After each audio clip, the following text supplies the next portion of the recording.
안녕하세요. 오늘 저희가 함께 파헤쳐 볼 자료는 일본의 유명 사업가죠. 호리에 다카후미의 다동력입니다. 한우물만 파는 시대는 끝났다. 와, 정말 도발적인 선언으로 시작하는 책인데요. 여러 가지 일을 동시에 그것도 아주 잘 해내는 힘, 이른바 다동력이 이 시대의 필수 생존 기술이라고 주장하고 있습니다. 그렇죠. 이 책은 사실 단순한 자기계발서라기보다는 저자 자신의 삶을 그대로 옮겨놓은 일종의 선언문 같아요. 선언문이요? 네, 수십 개의 프로젝트를 동시에 굴리면서도 일과 놀이의 경계를 그냥 완전히 허물어버린 그런 경험이 전부 녹아있거든요. 그러니까 단순히 바쁘게 사는 법? 이게 아니고요. 산업의 경계가 무너진 지금 어떻게 내 가치를 기하급수적으로 높일 수 있는지, 또 인생을 정말 1초도 낭비 없이 즐길 수 있는지, 여기에 대한 아주 구체적인 사고방식을 담고 있습니다. 맞습니다. 그래서 오늘 저희의 임무는 이 책의 아주 말카로운 주장들 속에서 당신의 일과 삶에 당장 적용해 볼 만한 핵심 통찰을 뽑아내는 겁니다. 어쩌면 우리가 미덕이라고 굳게 믿어왔던 그 성실함에 대한 통념을요, 오늘 완전히 뒤집어 봐야 할지도 모르겠습니다. 준비되셨나요? 그럼 지금부터 제대로 한번 들어가 보죠. 그럼 가장 기본적인 질문부터 시작해 볼게요. 이 책의 제목이기도 한 다동력. 저자는 각기 다른 여러 가지 일을 동시에 처리해내는 힘, 이렇게 정의하는데요. 언뜻 들으면 그냥 멀티태스킹을 좀 더 있어 보이게 표현한 말 같기도 하거든요. 이게 어떤 차이가 있는 건가요?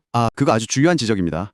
핵심적인 차이는 왜 여러 가지 일을 해야 하는가, 여기에 대한 시대적 배경에 있어요. 시대적 배경이요? 네, 저자는 지금이 수평분업형 모델의 시대라고 강조해요. 과거에는 방송국 같은 곳을 생각해보면 되게 수직적이었잖아요. 콘텐츠 제작부터 송출까지 모든 걸 한 회사가 다 처리했죠. 네, 맞아요. 전부 다 했죠. 근데 지금은 어떤가요? 유튜브나 넷플릭스처럼 모든 서비스가 그냥 하나의 평면 위에서 경쟁을 합니다. 산업 간의 벽이 완전히 허물어진 거죠. 그러니까 한 분야의 전문가, 그러니까 소위 말하는 장인이 되는 것만으로는 이제 부족한 시대가 왔다? 이런 뜻이군요. 바로 그겁니다. 이런 시대에는 한 분야의 깊이만 파는 사람보다 여러 분야를 막 넘나들면서 서로 다른 지식과 기술을 연결할 수 있는 사람, 바로 그 사람이 완전히 새로운 가치를 만들어낸다는 거죠. 그래서 멀티태스킹이 단순히 여러 작업을 동시에 처리하는 기술이라면, 이 다동력은 여러 분야를 넘나들면서 새로운 가치를 창출하는 능력에 가깝다고 볼 수 있습니다. 그렇군요. 책에서 가장 인상 깊었던 주장이 바로 직함을 3개 가지면 당신의 가치는 1만 배가 된다. 이 부분이었어요. 이게 사실 좀 비현실적으로 들리기도 하거든요. 아니, 한 분야에서 100명 중 1이 되는 것도 진짜 어려운데 이걸 3번이나 하라니요. 이게 정말 가능한 계산인가요? 하하, 물론 산술적으로 딱 1만 배 이런 의미는 아니겠죠. 핵심은 희소성을 만드는 겁니다. 희소성이요? 네. 예를 들어보죠. 기자로서 글을 잘 쓰는 능력, 그리고 편집자로서 콘텐츠를 기획하는 능력, 이 두 가지를 가진 사람은 꽤 있을 수 있어요. 네, 그렇죠. 하지만 여기에 비즈니스 개발 능력, 그러니까 사업을 만들고 돈을 벌어오는 능력까지 갖춘 사람은 어떨까요? 거의 찾아보기 힘들 것 같은데요? 바로 그겁니다. 이렇게 되면 100분의 1 곱하기 100분의 1 곱하기 100분의 1이 되면서 순식간에 100만 분의 1의 희소성을 가진 인재가 되는 거죠. 단순히 여러 개를 할 줄 아는 게 아니라 그 조합이 독특해야 한다는 거군요. 네, 맞습니다. 그 직함들이 서로 시너지를 내야 해요. 저자 자신을 한번 보세요. 사업가, 프로그래머, 작가, 심지어 민간 로켓 개발자이기도 하죠. 정말 다양하네요. 근데 여기에 그는 복역 경험자라는 직함까지 서슴없이 더합니다. 이 모든 것이 곱해져서 누구도 대체할 수 없는 호리의 다카옴이라는 독보적인 브랜드를 만들어낸 겁니다. 와, 듣고 보니 그러네요. 그런 관점에서 보니까 우리가 오랫동안 미덕으로 여겼던 장인 정신에 대한 그의 비판도 조금은 이해가 갑니다. 그런데 초밥 장인이 되기 위해 몇 년씩 수련하는 건 멍청한 짓이라는 표현은 이건 좀 너무 심한 말 아닌가요? 하하, 수년간의 어떤 헌신과 노력에서만 얻을 수 있는 그런 깊이나 노하우라는 게 분명히 존재할 텐데요. 저자는 그런 전통적인 가치를 그냥 완전히 무시하는 건가요? 충분히 그렇게 느끼실 수 있습니다. 굉장히 도발적인 표현이니까요. 하지만 저자의 의도는 그 장인들의 노력을 폄하하려는 게 아니에요. 그보다는 정보와 기술 습득 방식에 대한 관점의 전환을 요구하는 거죠. 습득 방식이요? 네. 과거에는 스승 밑에서 어깨너머로 배우는 게 유일한 방법이었을지 모릅니다. 하지만 지금은 어떤가요? 최고의 기술이나 노하우가 인터넷이나 전문 교육기관을 통해 얼마든지 공개되잖아요. 이른바 개방형 혁신의 시대죠. 책에 나온 사례가 그거였죠. 전문학교에서 3개월 배우고 개업한 초밥집이 미쉐린 가이드에 올랐다는 그 이야기요. 맞습니다. 굳이 스승의 잔심부름을 하면서 3년을 보내지 않아도 핵심 기술은 배울 수 있다는 겁니다. 저자는 이걸 바퀴를 재발명하는 멍청한 짓이라고 표현해요. 바퀴를 재발명한다. 네, 이미 존재하는 지식을 배우는데 인생의 그 황금기 같은 시간을 낭비하지 말라는 거죠. 중요한 건 정보 자체가 아니라 그 정보를 활용해서 일단 저질러보는 행동력이라는 겁니다. 그 곱셈의 법칙은 정말 흥미로운데 한편으로는 좀 압도적으로 들리기도 해요. 당장 제일만 해도 벅찬데 어떻게 분야를 3개나 마스터하죠? 그럴 시간이 현실적으로 가능한가요? 저자는 이 시간 문제에 대해 뭐라고 말하나요? 자, 여기서 이 책의 두 번째 핵심, 바로 실행 방법론으로 넘어가게 됩니다. 저자는 성실함에 대한 세뇌에서 벗어나라라고 말하는데 그 첫 번째 원칙이 바로 모든 걸 직접 하려고 하지 마라입니다. 모든 걸 직접 하지 마라. 놀랍게도 그는 자신의 책 대부분이 인터뷰를 다른 사람이 정리한 것이라고 아주 솔직하게 밝힙니다. 네, 자기 책을 자기가 직접 안 쓴다고요? 그건 좀 충격적인데요. 그렇죠. 하지만 그의 논리는 명확합니다. 자신이 가장 잘하고 또 자신만이 할 수 있는 핵심, 즉 아이디어를 내는 원액을 만드는 일에만 모든 에너지를 집중하라는 겁니다. 아, 원액이요? 네. 그리고 글을 다듬거나 자료를 조사하는 것처럼 다른 사람도 할 수 있는 일은 과감하게 맡기라는 거죠.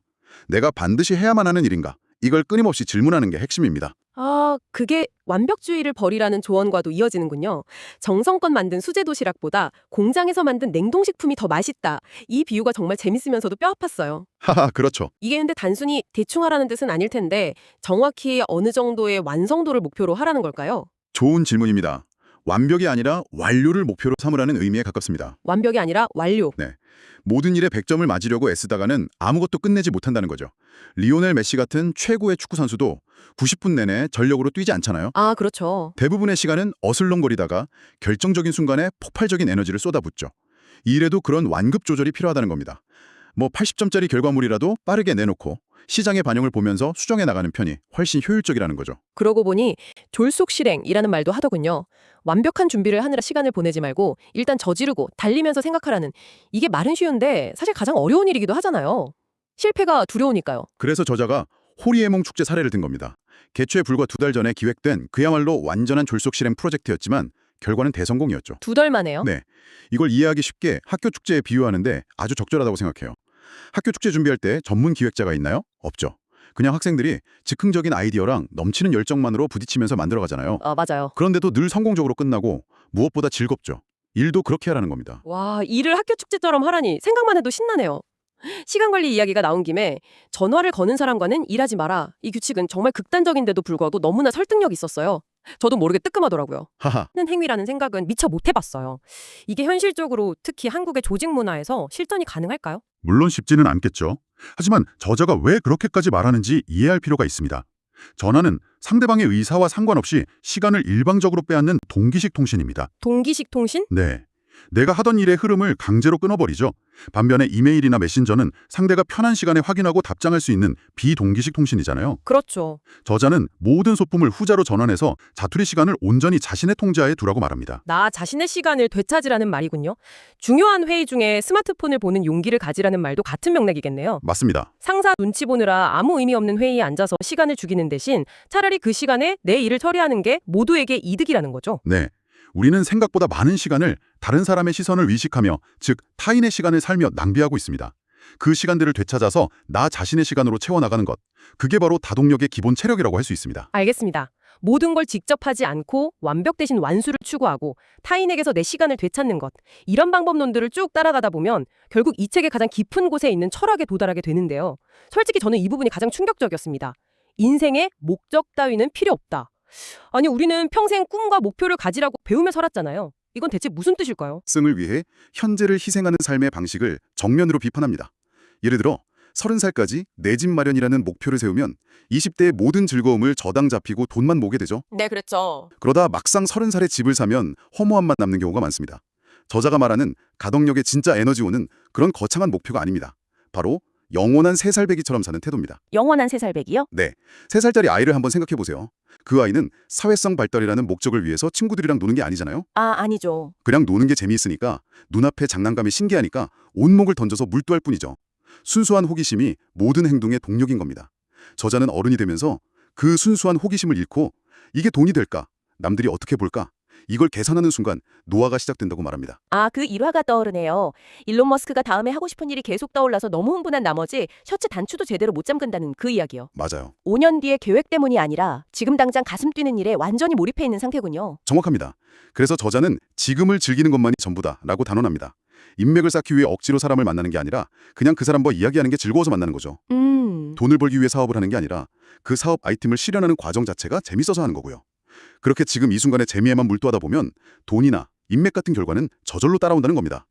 하루 24시간을 가슴이 두근거리는 일로 채우는 것, 그것 자체가 목적이 되어야 한다는 철학입니다. 그렇다면 하와이의 별장 따위 갖지 마라는 이 도발적인 주장도 같은 맥락이겠네요.